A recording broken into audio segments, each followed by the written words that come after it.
In the late summer of 1666, London was a city of shadows and survival. Just 1 year prior, a terrifying plague had wiped out a huge portion of the population. The survivors lived in a city made of dry wood, pitch, and straw. The summer had been the hottest in living memory, turning the city into a giant tinderbox.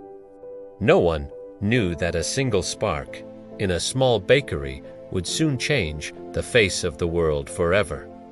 This is the story of the Great Fire of London. Welcome to Purely History Facts. Let us go back to the night when the sky turned orange.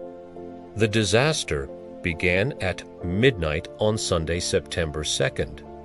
In a bakery on Pudding Lane, owned by Thomas Fariner, a small fire started in an oven that had not been properly extinguished. At first, it seemed like a minor accident.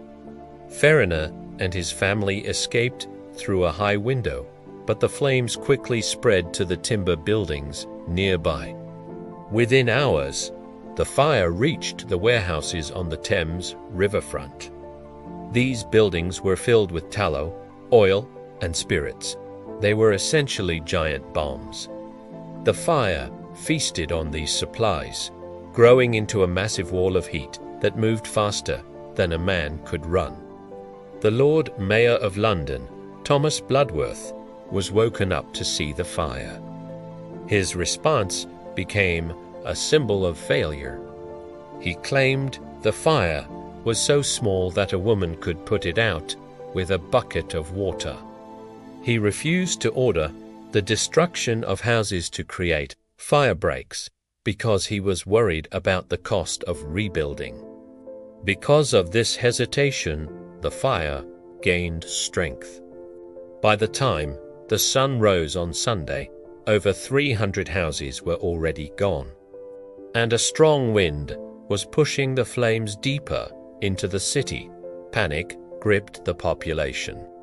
People rushed to the river to load their belongings onto boats.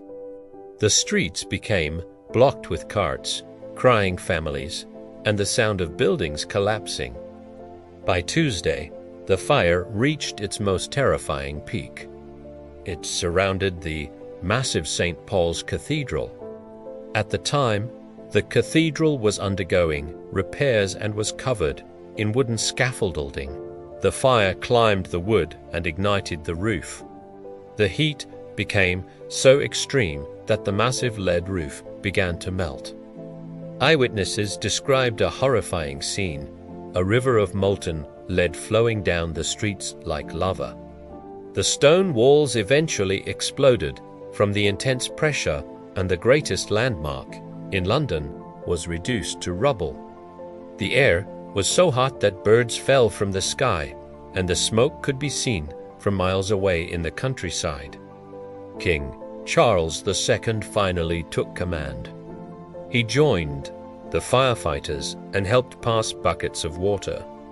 He realized that the only way to save the rest of the city was to use gunpowder. He ordered the Navy to blow up entire rows of houses. This created massive gaps where the fire had nothing left to burn. On Wednesday, the fire was stopped, but the cost was unimaginable. 80% of the city was gone. Over 13,000 houses and 87 churches were destroyed. From the ashes, a new London was born. New laws were passed that banned wooden houses forever. From then on, London would be built of brick and stone. Sir Christopher Wren designed a new St. Paul's Cathedral, which still stands today as a symbol of resilience.